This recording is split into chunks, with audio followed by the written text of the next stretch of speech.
黄金株、拒否権付き種類株式とも言います。たった一株で会社の重要な決定を込められる株式です。誰が誰に渡したのかはまだ申しません。第23系、遠行近行、遠くと結び、近くを攻める話です。この話は3つの色で進みます。金は遠行、遠くと結ぶこと。赤は近行、近くを攻めること。白は時刻、この形を打つ側です。色の意味は最後まで変わりません。先にこの話の範囲を申し上げます。本編は遠行の完了までを扱います。遠くと結ぶまでに何が起き、何を差し出したのか、そこまでです。近行の奇数、この結びが最終的に何を生むのかは予測しません。まだ終わっていないからです。政治的な評価もいたしません。述べるのは公表された記録から確定できる事実だけです。2023年12月、日本製鉄がアメリカの US スチールを買収する計画を発表しました。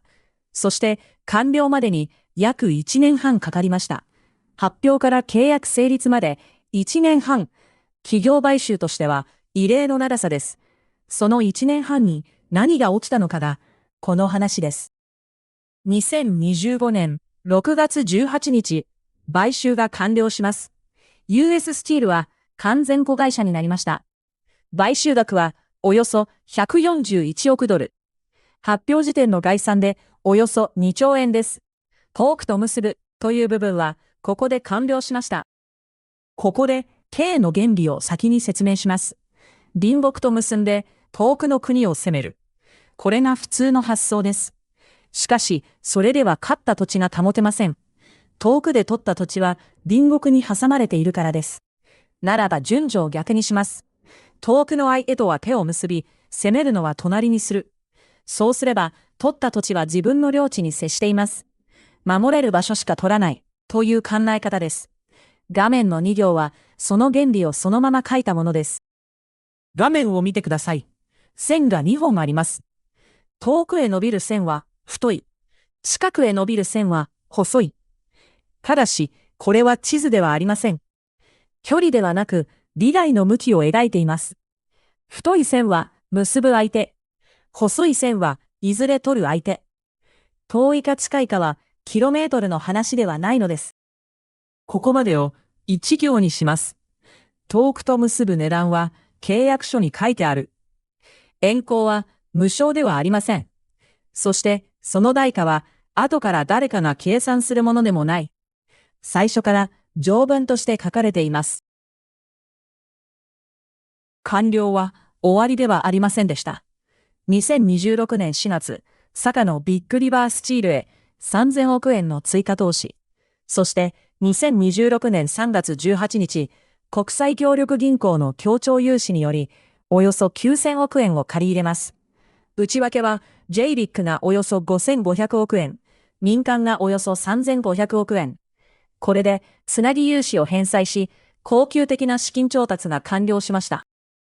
36系の第4部、混戦系、戦線が乱れ、敵味方が入り混じった局面のための6系です。第19系、不定中心、第20系、昏睡母魚、第21系、金銭脱角、第22系、関門即属、第23系、遠行近行、第24系、可動抜角。今日はその5つ目を読みます。系の構造は3つの動きでできています。遠くを選べ。手を結ぶ相手は自分と土地を接していないものにする。利害が正面からぶつからない相手という意味です。代価をかけ。結ぶには必ず何かを渡します。それを口約束にせず条文にしておく。後から解釈が割れないようにするということです。そして3つ目。近くは急ぐな。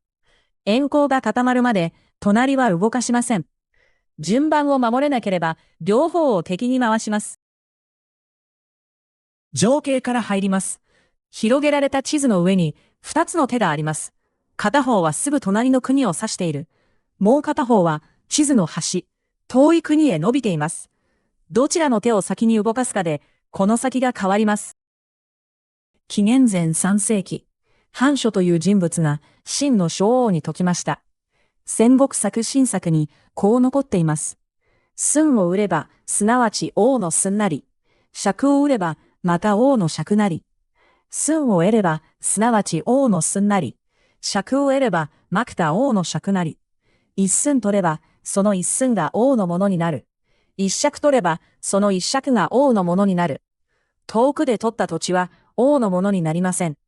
隣で取った土地だけがそのまま自分の領地になるのです。CLEP23 クラシック。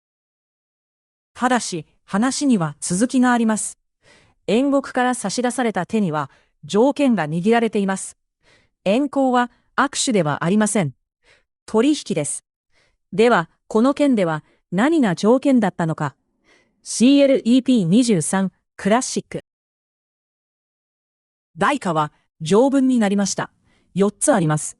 1つ、冒頭の黄金株。米政府へ交付されました。2つ、2028年までにおよそ110億ドルの投資。3つ、取締役1名の選任権、米政府が持ちます。4つ、CEO、CFO 等の経営中枢を米国籍とすること。これらは、ナショナルセキュリティアグリーメントという合意文書に記されています。口約束ではありません。この結びが何を置いていったのかを3つ数えます。1つ目、渡したのはお金だけではありませんでした。拒否権と取締役1名と経営陣の国籍要件。これは支配の一部です。2つ目、払い終わる日が契約に書かれていません。投資の期限はあります。しかし、黄金株がいつ帰ってくるかは書かれていない。そして3つ目、均衡はまだ決着していません。この結びが何を生むのかは、現時点ではわかりません。最後に、画面の一行を読み替えます。燕公は無償の有効ではありません。手を結ぶという行為には、必ず金額と条件がついてくる。トークと結ぶこと自体は正しい形です。範書の理屈は2300年経っても崩れていません。ただし、燕公は無料ではない。その値段がこの件では条文としてはっきり書かれていました。書かれていた分だけまだ幸運だったのかもしれません。次回、第24形、稼働罰格。道を借りてその先の国を罰話です。遠くを選べ。代価をかけ。そして、資格は急がないこと。